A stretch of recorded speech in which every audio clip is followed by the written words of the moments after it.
देखें, कोई भी कारोबार हो, छोटा या बड़ा, एक सवाल सबके सामने होता है, हम अपने पैसे को फ्रॉड से कैसे बचाएं, खास तौर पर जब बात खरीदारी की हो। इस मसले को हल करने के लिए 5 बुनियादी सतून हैं और आज हम इन्हीं पर बात करेंगे ताकि ये समझा जा सके कि एक महफूज खरीदारी का निज़ाम असल में काम कैसे करता है।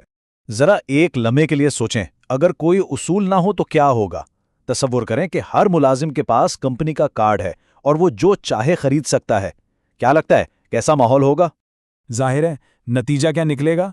तबाही। गैर ज़रूरी चीज़ें खरीदी जा रही हैं, स्टोर से सामान गायब हो रहा है और ऐसी चीज़ों के लिए अदायगियाँ हो रही हैं जो कभी मिली ही नहीं। ये सिर्फ पैसे का नुकसान नहीं, ये सीधा सीधा कारोबार की बुनियादों को कमज़ोर करता है। तो कंपनियां इस तबाही से खुद को कैसे बचाती हैं? इसका जवाब एक ऐसे सिस्टम में है जो अक्सर नज़रों से ओझल रहता है लेकिन हर वक्त काम कर रहा होता है। उसे कहते हैं अंदरूनी कंट्रोल्स। ये वो खुफिया उसूल हैं जो यकीनी बनाते हैं कि हर ट्रांजैक्शन कानूनी, दुरुस्त और मंजूर शुदा है। तो चलें पहले स्तून से शुरू करते हैं जो कि सबसे अहम है।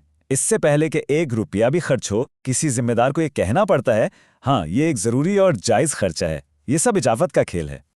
ये उसूल बहुत सादा है। इजाज़त का मतलब है कि खर्च करने से पहले एक जिम्मेदार शख्स इसकी मंजूरी दे, उसे एक गेट कीपर की तरह समझे जो सिर्फ जायज़ कारोबारी ज़रूरतों को ही आगे जाने की इजाज़त देता है। अच्छा, अब ये भी समझना ज़रूरी है कि हर इजाज़त एक जैसी नहीं होती। रोज़मर्रा के छोटे फैसलों के लिए, जैसे स्टॉक में कुछ सामान कम हो गया और दोबारा मंगवाना है, उसके लिए होती है उमूमी इजाज़त। लेकिन जब बात किसी बड़ी इन्वेस्टमेंट की हो, जैसे कंपनी के लिए नई गाड़ियां खरीदना, तो उसके लिए मखसूस इजाज़त चाहिए होती है जो कि आला इंतज़ामिया देती है। इस तरह रिस्क की सतह के मुताबिक कंट्रोल को मुतवाज़न रखा जाता है।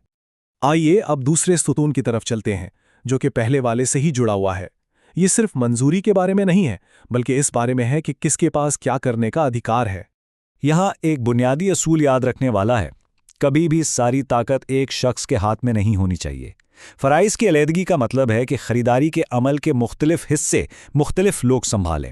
ये खुद ब खुद एक चेक एंड बैलेंस का सिस्टम बना देता है। तो बात यह है कि 3 ऐसे खास किरदार हैं जिन्हें हमेशा अलग रखना पड़ता है। जो शख्स खरीदारी की मंजूरी देता है उसे इन्वेंट्री तक रसाई नहीं होनी चाहिए। जो शख्स इन्वेंट्री संभालता है उसे रिकॉर्ड्स में तब्दीली का इख्तियार नहीं होना चाहिए। और जो शख्स रिकॉर्ड रखता है उसे ना तो खरीदारी की मंजूरी देनी चाहिए और ना ही सामान को हाथ लगाना चाहिए। खुद ही सोचें, अगर एक ही शख्स के पास गोदाम की चाबियां भी हों और हिसाब की किताब भी, तो उसके लिए चोरी करना और फिर रिकॉर्ड्स को बदल कर अपनी चोरी छुपाना कितना आसान हो जाएगा, है ना? फराइज को अलग करने से ये रास्ता ही बंद हो जाता। चलें अब बात करते हैं तीसरे सुतून की, जो कि है हर चीज़ का सबूत रखने के बारे में। ये वो जगह है जहां एक ऐसा काबिल तस्दीक रास्ता बनाया जाता है जिसे हर कोई देख सके कि आखिर हुआ क्या था। इस सतून का दिल है 3-वे मैच का कॉन्सेप्ट।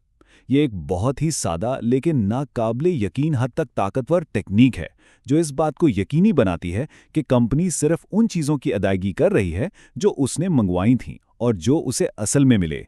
सब कुछ शुरू होता है परचेज ऑर्डर यानी पीओ से। ये कंपनी की तरफ से भेजी गई एक ऑफिशियल दरखास्त है।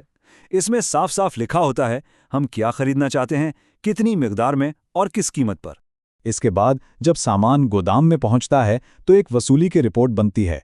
ये उस बात की एक आज़ादाना तस्दीक है कि सामान वाकई पहुंच गया है और इसकी गिनती और जांच पड़ताल हो चुकी है। ये बताता है कि हमें असल में क्या मिला।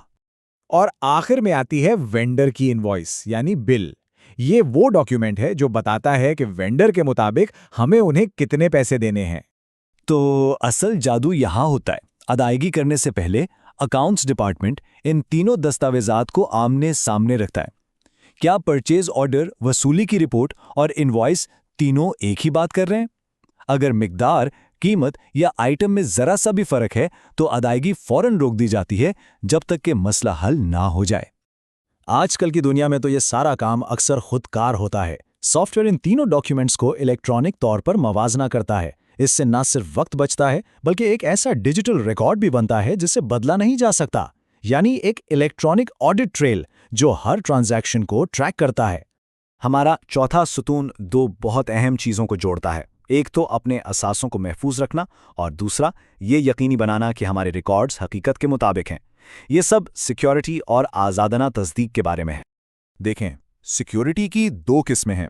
ایک تو ہے فزیکل سیکیورٹی، جیسے تالے اور کیمرے جو انوینٹری جیسی ٹھوس چیزوں کو چوری سے بچاتے ہیں، اور دوسری ہے الیکٹرانک سیکیورٹی، جیسے پاس ورڈز اور بیک اپس جو ڈیجیٹل ریکارڈز کو کسی بھی قسم کی چھیڑ چھاڑ یا نقصان سے بچاتے ہیں۔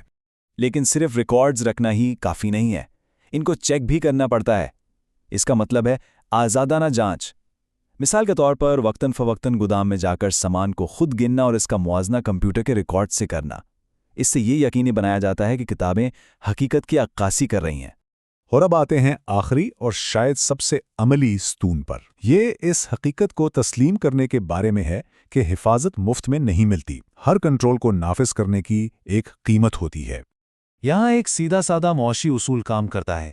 کیا ایک اضافی کنٹرول کو لگانے میں جو وقت اور پیسہ لگ رہا ہے وہ اس سے ملنے والے تحفظ کے قابل ہے؟ اگر کوئی کنٹرول کاروبار کو سست کر دے یا بہت مہنگا پڑے تو ہو سکتا ہے کہ وہ فائدے سے زیادہ نقصان پہنچا رہا ہو۔ تو سوال یہ ہے کہ ہمیں زیادہ سخت کنٹرولز کب چاہیے؟ ذرا سوچیں، اگر کوئی ہیرے یا مہنگے الیکٹرانکس بیچ رہا ہے تو چوری کا خطرہ زیادہ ہے، اس لیے زیادہ حفاظت ضروری ہے۔ اسی طرح اگر کسی کے گودام کئی شہروں میں ہیں یا قیمتیں بہت پیچیدہ ہیں تو غلطی کا امکان بڑھ جاتا ہے۔ ان حالات میں مضبوط کنٹرولز لگانے میں ہی سمجھداری ہے۔ تو آئیے ان 5 ستونوں کو جلدی سے دہرا لیتے ہیں۔ پہلا، ہر خریداری کے لیے اجازت۔ دوسرا، فرائض کی علیحدگی تاکہ کسی ایک شخص کے پاس زیادہ طاقت نہ ہو۔ تیسرا، مناسب ریکارڈز تاکہ ہر چیز کا ثبوت ہو۔ چوتھا، اثاثوں کی حفاظت اور تصدیق، اور پانچواں، لاگت اور فائدے کا خیال رکھنا۔ یہ پانچوں مل کر وہ ڈھال بناتے ہیں جو کاروبار کو فراڈ اور غلطیوں سے بچاتی ہے۔ اور یہ ہمیں ایک آخری سوچنے پر مجبور کرنے والے سوال پر چھوڑ جاتا ہے۔ جیسے جیسے ٹیکنالوجی آگے بڑھ رہی ہے اور سسٹم زیادہ سے زیادہ خودکار ہوتے جا رہے ہیں، اعتماد اور تصدیق کے یہ بنیادی اصول کیسے بدلیں گے؟ جب مشینیں خود ہی ٹرانزیکشنز کو منظور اور ریکارڈ کر رہی ہوں تو ہم جواب دہی کو کیسے یقینی بنائیں گے؟